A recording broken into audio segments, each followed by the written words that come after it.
रघुरूप सनातन कीर्तिधरं धरणीतल कीर्तिता जीव कविं कविराज नरोत्तम सख्यपदं प्रणमामि सदा प्रभुपादपदम्।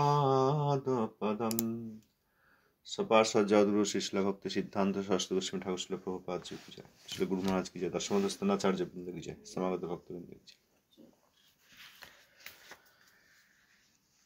आचार्य भास्कर अष्टोत्तर शत शिष्ल भक्ति सिद्धांत सरस्वती गोस्वामी प्रभुपाদের পত্রাবলী প্রথম খণ্ড ধর্ম ব্যবসায়ের প্রতিবাদ।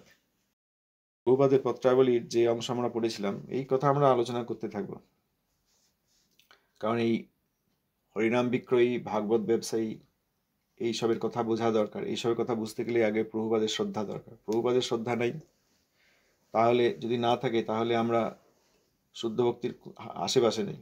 বর্তমান জগতে বাস করে আর প্রভুপাদ ছিল ভক্তি সিদ্ধান্ত সরস্বতী গোস্বামী ঠাকুরকে ভালোবাসে না, এরকম ব্যক্তি গৌড়ীয়ই নয়। অনেক আছে এরকম, অনেকের সঙ্গে এরকম নিয়ে আলোচনা হয়েছে আগে, বলে ও এরকম গৌড়ীয় ভক্ত, ও এরকম খুব কান্নাকাটি করে। প্রভুপাদ ছিল সরস্বতী গোস্বামী ঠাকুরকে ভালোবাসে না এরকম ব্যক্তি সে যেখানেই থাকার যত ক্রন্দন করুক, হাজারের পর হাজার শ্লোক বলুক, আর যত লোক তার অনুসরণ করুক, তাদের মধ্যে গৌড়ীয় ভক্তি নাই, তাদের মধ্যে সব ভক্তিবিরুদ্ধ কাজ হচ্ছে। খুঁজে গিয়ে দেখলে, রিসার্চ করে তাদের প্রত্যেককে দেখি যে এই দেখুন ইনি এইসব বলছে, অপসিদ্ধান্তের কথা বলছে, আর এই চোখের জল দেখে তার পেছনে ছুটছিলেন, ভক্ত মনে করছিলেন। প্রভুপাদের প্রতি শ্রদ্ধা আসুক এই প্রার্থনা করি।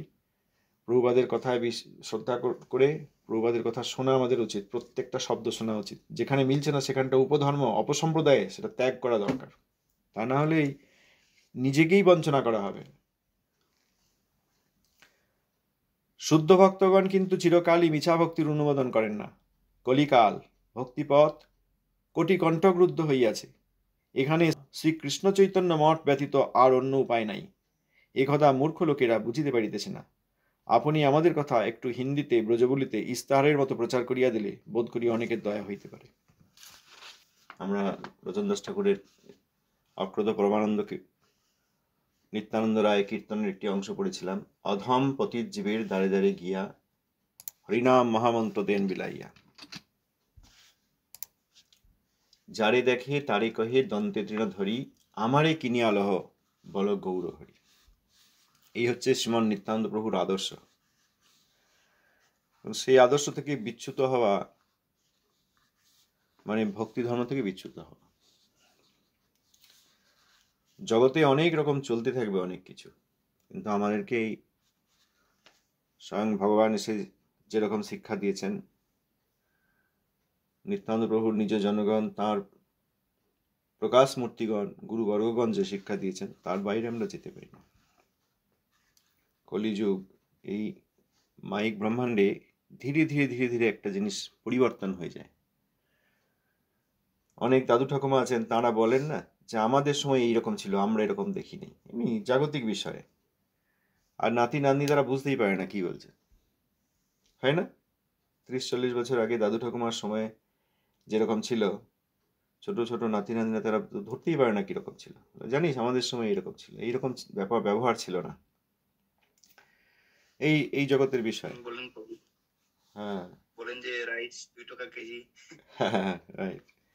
মানুষের মধ্যে সদ্ভাব ছিল, কেউ কারোর সঙ্গে ছিল না, একান্নবর্তী পরিবার ছিল, সমাজে একে অপরকে উপকার করতো, সাহায্য করতো। এরকম ঈর্ষা, দ্বন্দ্ব, দেশ, দম্ভ, প্রতিষ্ঠায় পরায়ণ ব্যক্তিদের এসব ছিল না, অন্যরকম ছিল। এখন কিন্তু সেটা আর দেখা যায় না। এখন নাতি নাতিরা দেখে ওসব গল্প বলছে, সত্যি বলে মনে হয় না। আমাদের আগে যেগুলো ঘটে গেছে সেগুলো আমরা শুনলেও সত্যি বলে মনে করতে পারি না। এক সময় তো ভারতবর্ষ স্বাধীন করার জন্য, ইংরেজদের হাত থেকে নেওয়ার জন্য অনেক স্বাধীনতা সংগ্রামীও প্রাণ দিয়েছেন। তারা গীতা পড়েছেন, বাসাংসি জিন্নানি যথাবিহায় এই শ্লোক, নৈনং ছিন্দন্তে শাস্ত্রাণি এই শ্লোক ইত্যাদি শ্লোক হৃদয় থেকে বুঝে তারা দেশের জন্য প্রাণ দিয়ে দিয়েছেন, যে এই শরীরটা নিত্য নয়, অনিত্য শরীর, দেশ মাতৃকার জন্য এটা আমাদের করা দরকার, এই বলে তারা প্রাণ দিয়ে দিয়েছেন। আর এখন আমরা স্বার্থপর হয়ে একে অপরের প্রাণ নিয়ে নিচ্ছে। সামান্য জমির কোন্দল, সামান্য ঘর বাড়ির কোন্দল বা পারিবারিক কোন্দল, ভাই ভাইয়ের প্রাণ নিয়ে নিচ্ছে সামান্য বিষয়ের জন্য। আগের দেশের জন্য প্রাণ দিয়েছে, এখন সামান্য ব্যক্তিগত বিষয়ে সমস্যা হলে একে অপরের প্রাণ নিয়ে নিচ্ছে না।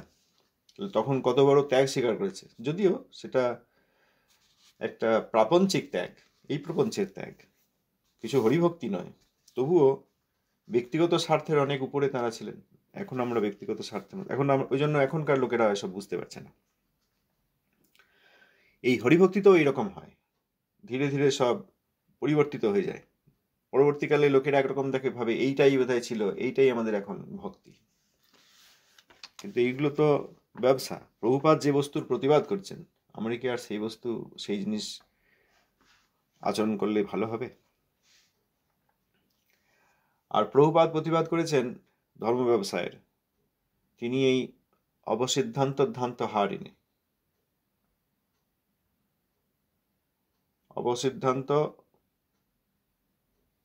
ধ্বংস করেছেন, অবসিদ্ধান্তের বিরুদ্ধে যুদ্ধ ঘোষণা করেছেন। আউল বাউল কর্তাভাজা ইত্যাদি সহজিয়া সম্প্রদায়ের মুখোশ খুলে দিয়েছেন। তাদের কাছে যারা যেতেন তারাও মনে করতেন আমাদের খুব ভক্তি হচ্ছে। প্রভুপাদ ছিল সরস্বতী গোস্বামী ঠাকুর এসে সেই বস্তুগুলো সব ক্লিয়ার করে দিয়েছেন, বুঝিয়ে দিয়েছেন। কারণ প্রভুপাদের কথাটা ভালো লাগতে হবে, তো প্রভুপাদের কথাটা শ্রদ্ধার সঙ্গে শুনতে হবে, প্রভুপাদের কথাটা মানতে হবে। কেউ যদি মনে করেন যে ঠিক আছে, আমরা যে মন্দিরে আছি বা যে সমাজে আছি সেখানে তো এইসব কথার আদর নাই, সেখানে তো আমরা এই প্রভুপাদ যেসব বিষয়ে প্রতিবাদ করেছেন সেইগুলোই আমরা করে যাচ্ছি, ভক্তি বিরুদ্ধ কাজ করছি, তবুও তারা মনে করছেন এটাই বোধহয় ভক্তি। এই পারমার্থিক জগতে গুরুদেবকে অসীম ভালোবাসতে হয়। গুরুদেবের চরণে গিয়ে বলতে হয় যে আমি আপনার, আমি আর কারো নই, আমি বাবার নই, আমি মায়ের নই, আমি স্ত্রীর নই, আমি স্বামীর নই, আমি পুত্রের নই, আমি কন্যার নই, আমি ভাইয়ের নই, আমি বোনের নই, আমি এই শরীরেরও নই, আমি এই মনেরও নই, আমি আমার নিজের মনের কথাও শুনবো না, আমি আপনার।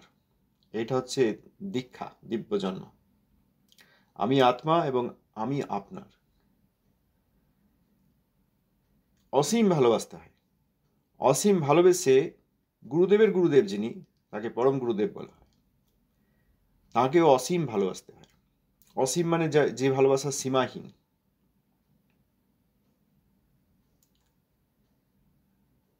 গুরুদেবের গুরুদেব পরম গুরুদেব, পরম গুরুদেবের গুরুদেব হচ্ছেন পরমেষ্টি গুরুদেব, তাকেও অসীম ভালোবাসতে হয়। একটা বালি স্তূপ, প্রচুর বালি আছে, কত বালিকণা আছে, বহু বালিকণা আছে, সেখান থেকে আপনি সেখানে গিয়ে আরো 10টা বালিকণা যোগ করে দিলেন, গুনে গুনে ছোট ছোট 10টা বালিকণা, তাহলে বালিকণার সংখ্যা কত হলো? ওই অসীমই থাকলো। এরকম গুরুদেবকে অসীম ভালোবাসতে হয়, সম্পূর্ণ শরণাগত হয়ে। আমরা সাধারণত সেটা আমরা বুঝতে পারি না। আমরা দীক্ষা নেওয়ার পরেও এই শরীরটাকে আমি মনে করি এই শরীরটা একটা মৃতদেহ, জল, মাটি, বাতাস, আকাশ এসব দিয়ে তৈরি। মৃত্যুর পরে এই বস্তুগুলো সব আবার ফিরে যাবে। দেখেন, একটা ধরুন ইঁদুর বা ব্যাঙ মারা গেছে, পড়ে আছে, কিছুদিন পর তার শরীরটা এরকম ঝুরঝুরো হয়ে গেল, ভেঙে ভেঙে অনেকটা অংশ মাটি হয়ে পড়ে থাকলো, মাটি হয়ে গেছে বহুদিন পর। সেরকম শরীরটা রিসাইকেল হয়ে যায়। এই শরীরটাকে আমি মনে করি, আমরা এই শরীর সম্বন্ধী বস্তুকেই আমার এবং আমার মনে করছি। কিন্তু দীক্ষা মানে এইরকম নয় যে আমি এরকম গায়ত্রী পেয়ে গেছি, মন্ত্রটা পেয়ে গেছি, ও দীক্ষাই নয়। ওটা দীক্ষার শুরু হতে পারে, কিন্তু দীক্ষা তখন পূর্ণ হবে যখন দীক্ষা অর্থাৎ দিব্য জন্ম। এই যে মা বাবার কাছ থেকে এই জড় শরীরটা পাওয়া গেছে, এটা একটা জন্ম হয়েছে। এইসব কথা আমাদের প্রভু খুব সুন্দর করে বলেন। যে কোনো মহাবৈষ্ণব যিনি সিদ্ধ মহাত্মা, তিনি বলতে পারেন খুব সুন্দর, কারণ তিনি এইসব বুঝেছেন এবং করেছেন। দীক্ষা মানে দিব্য জন্ম, আমি আত্মা, সেই কথা বুঝতে পারা। আমি আত্মা বুঝতে পারলে শরীর সম্বন্ধীয় দাদু ঠাকুমা, দিদা, মা বাবা, পুত্র কন্যা, নাতি নাতনি, এইসবের সঙ্গে আর কোনো সম্বন্ধই থাকে না। তাদেরকে তাচ্ছিল্য করে ছেড়ে চলে যাওয়া হয় না, কারণ তাদেরকে তখন আত্মা জেনে তাদেরও মঙ্গল করার চেষ্টা করা হয়। সুতরাং দীক্ষা মানে আমি আত্মা, এটা বুঝতে পেরে মহাত্মা গুরুদেবের দাস্য, এটা দীক্ষা, দিব্য জন্ম। অনেকে মনে করেন দীক্ষা মানে বোধহয় মন্ত্রটা পেয়ে যাবো, বাস এই মন্ত্র পেয়ে গেলে আমি এই রান্নাঘরে ঢুকতে পারবো, ঠাকুরের সেবা করতে পারবো। সেবাই নয়, যতক্ষণ শরীর ধারণা আছে, মন ধারণা আছে, ততক্ষণ সেবাই হচ্ছে না। আমার এই শরীরটি সেবা করছে, আমার এই শরীরটা গিয়ে ঠাকুরের ঘরে ঢুকে পড়ছে বা ভগবানের রান্নাঘরে ঢুকে পড়ছে, সেখানে গিয়ে এই হাত দিয়ে আমি রান্না করে দিচ্ছি, মৃতদেহ দিয়ে, এই মৃতদেহের চোখ দিয়ে গিয়ে আমি ঠাকুরকে দেখে নিচ্ছি, এই মৃতদেহের জিহ্বা দিয়ে আমি কীর্তন করে নিচ্ছি। এগুলো কীর্তনও নয়, সেবাও নয়, রান্নাও নয়, কিছুই নয়। ভগবানকে কি আর ছোঁয়া যায় না? এই জড় শরীর দিয়ে ভগবানকে ছোঁয়া যায়? এটা তো মৃতদেহ। মৃতদেহ দিয়ে সচ্চিদানন্দময় বিগ্রহ ভগবানকে ছোঁয়া যায়? ছোঁয়ার চেষ্টা করা মানে তাকে ইট কাঠ পাথর এইসব মনে করা। দেখেন না, বৈষ্ণবদের চরণে হাত দিলে তারা নিষেধ করেন। বৈষ্ণব যিনি সিদ্ধ মহাত্মা, শুদ্ধ বৈষ্ণব, মধ্যম বা উত্তম বৈষ্ণব, তাদেরকে আমরা ছুতেই পারি না। তাদেরকে ছুতে যাওয়ার অভিনয় করা মানে আমি আপনাকেও মৃতদেহ মনে করছি। আমি একটা মৃতদেহ, আমার একটা মৃতদেহ হাত আছে, আত্মা চলে গেলে মৃতদেহ সেটা বোঝা যাবে। এখন আত্মা আছে বলে মনে হচ্ছে জীবন্ত, জীবন্তবৎ মনে হচ্ছে। এই হাত দিয়ে আমি আপনারও একটা মৃতদেহ আছে, তাকে ছুঁয়ে দিলাম। এটা দীক্ষাই নয়। যখন সত্যিকার দীক্ষা হবে, দিব্য জন্ম লাভ হবে, তখন শিষ্য বা আত্মা গুরুদেবকে অসীম ভালোবাসবেন, পরম গুরুদেবকে অসীম ভালোবাসবেন।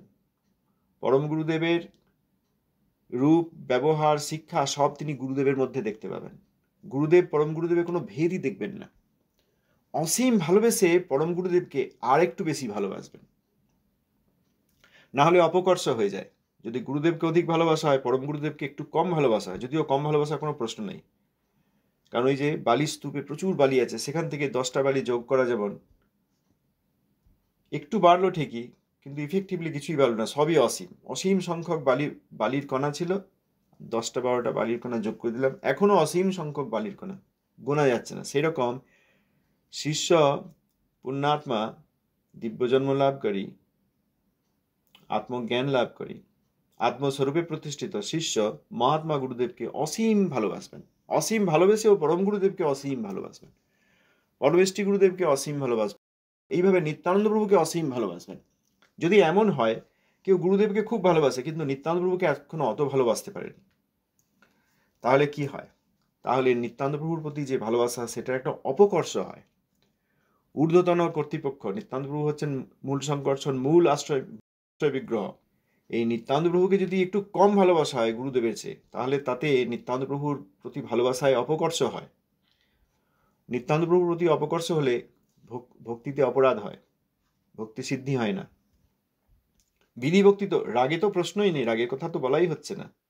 বিধি ভক্তিতেও এই অপকর্ষের ফলে অপরাধ হয়, যে আমি গুরুদেবকে অধিক ভালোবাসি, নিত্যানন্দ প্রভুকে একটু কম ভালোবাসি।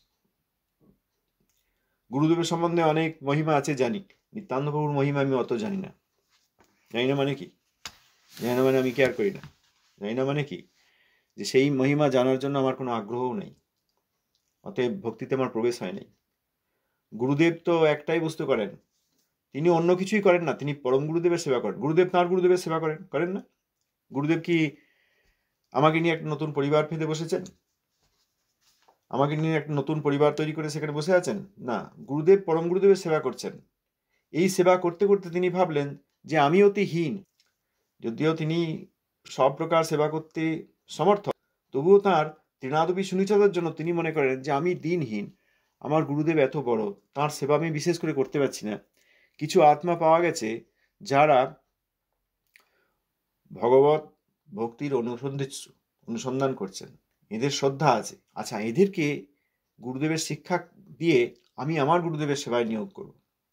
ইনি হচ্ছেন প্রকৃত গুরুদেব। আর যে গুরুদেব এইসব বলে যে কাউকে নিজের সেবায় নিয়োগ করেন, নিজের একটা পরিবার তৈরি করেন, তিনি গুরুদেব নন।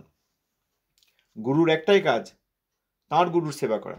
যেমন আমাদের একটাই কাজ হওয়া উচিত যে আমাদের গুরুদেবের সেবা করা। যদি কেউ মনে করেন যে তার কাছে শ্রদ্ধাশীল কোনো আত্মা এসছে, তাকে তিনি তার সেবায় বা কাজে লাগিয়ে দেবেন, তিনি গুরুদেব নন। গুরুদেব তাঁর গুরুদেবের সেবা করেন। তার মানে কি?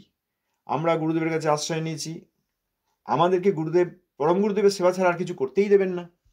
গুরুদেবের আর কোনো কাজই নেই। এবার পরম গুরুদেবও তিনি নিজের সেবা নিচ্ছেন না, তিনিও তার গুরুদেবের সেবায় সবাইকে নিযুক্ত করছেন। তার মানে কি? আমার গুরুদেব এবং আমরা সবাই পরম গুরুদেবের আদেশে আবার পরমেষ্টি গুরুদেবের সেবায় নিযুক্ত হচ্ছি, যদিও সেই সেবাটা আমরা গুরুদেবের মাধ্যমে করছি। ঘোড়া ডিঙিয়ে ঘাস খাওয়ার কথা কোথাও বলা নেই। গুরুদেবের অবমাননা করে পরম গুরুদেবের সেবা হয় না। গুরুদেবের সেবা করতে করতেই দেখা যায় এটা পরম গুরুদেবেরই সেবা হচ্ছে। গুরুদেব নিজে কোনো সেবাই নিচ্ছেন না। আমাদের প্রভুপাদের পৃষ্ঠবিগ্রহ ছিল ভক্তিবিলাস তীর্থ গোস্বামী মহারাজ, তাকে একদিন তাঁর আবির্ভাব তিথিতে একজন একটি মালা পরাতে এসেছিল। তিনি সেই মালা নেন নাই। সেই মালা নিয়ে তিনি প্রভুপাদকে পরিয়ে দিয়েছিলেন। এইটাই প্রকৃত গুরুর আদর্শ। আমার গুরু মহারাজ তিনি ব্যক্তিগতভাবে কোনো সেবায় নেন নাই, সবাইকে প্রভুপাদের সেবায় নিয়োগ করেছেন।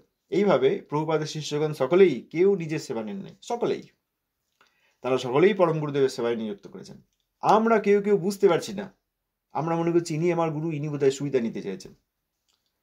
আজকাল এরকম সব দেখা যাচ্ছে। তাহলে আমাদেরকে কি করতে হবে?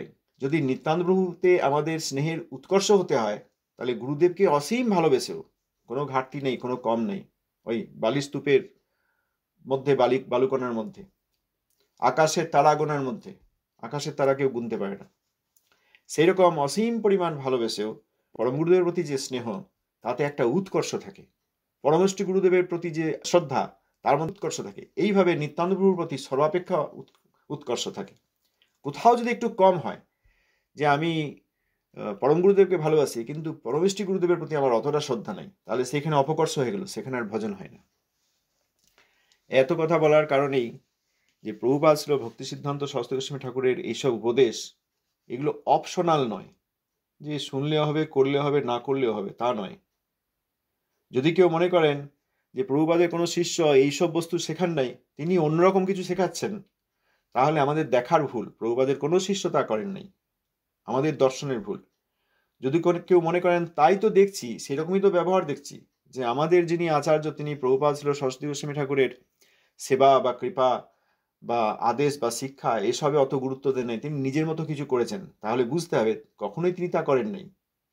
পরবর্তী লোকেরা আমাকে তার সম্বন্ধে ভুল বুঝিয়েছে।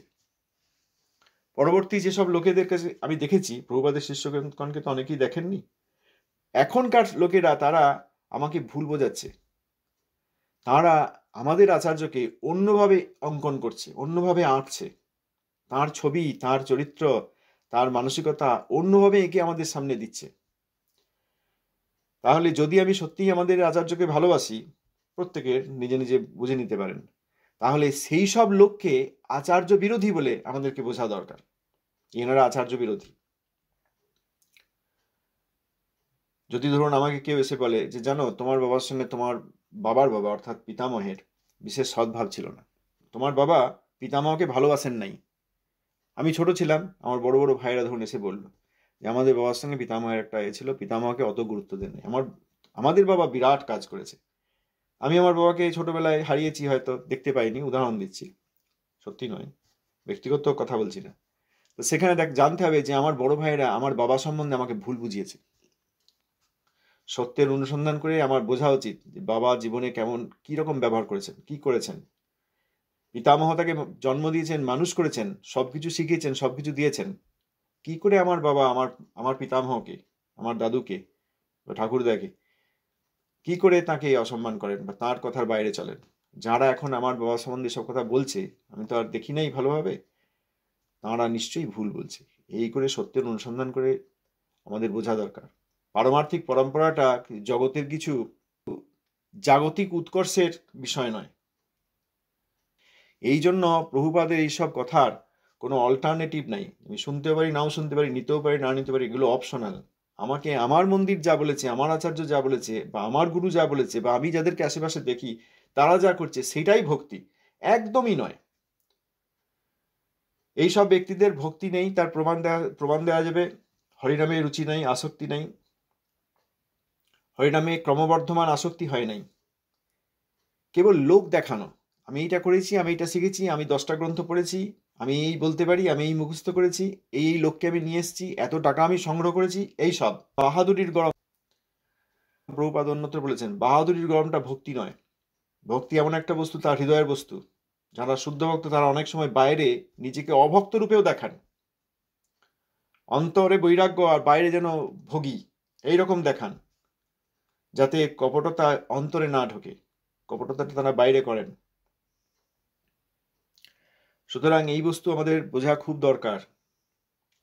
এইসব ব্যক্তিরা কি হয়, আমি একজন পুরনো ভক্তকে জানতাম, একসময় মন্দিরেও থাকতেন, পরবর্তীকালে বিবাহ করলেন, তারপর তার কন্যা হলো, কোনো কারণে তার কন্যা দুধ পেলেন না।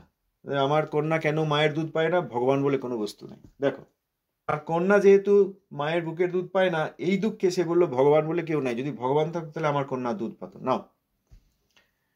এইরকম ব্যক্তি আমাদের মধ্যে, এরকম ব্যক্তি আছে, খুব ভক্তি দেখাচ্ছে, খুব মুখস্থ করছে, খুব এটা ওটা করছে, কিন্তু দেখবেন যদি পরিবারে কোনো অনর্থ ঘটে যায়, আমি কখনো বলছি না সেরকম হোক, কিন্তু হয়তো পৃথিবীতে আমরা তো সবই কর্মফলের অধীন, কর্মফলে যা আছে তাই আমাদের হয়। যদি পরিবারে কোনো ক্যালামিটি হয়ে যায়, কোনো সমস্যা হয়ে যায়, না হোক, ঠিক আছে, ভগবানের কৃপায় সবাই মিলে একসঙ্গে ভজন করুন, কিন্তু কর্মফলে যার যেরকম, পরিবারে যদি কোনো বড় সমস্যা হয়, তখন দেখা যায় সেই হরিভক্তির পথ একদম ছেড়েই দিয়েছে, তার আর বিশ্বাস চলে গেছে। এইরকম ঠুনকো বিশ্বাস, কাঁচের গ্লাস।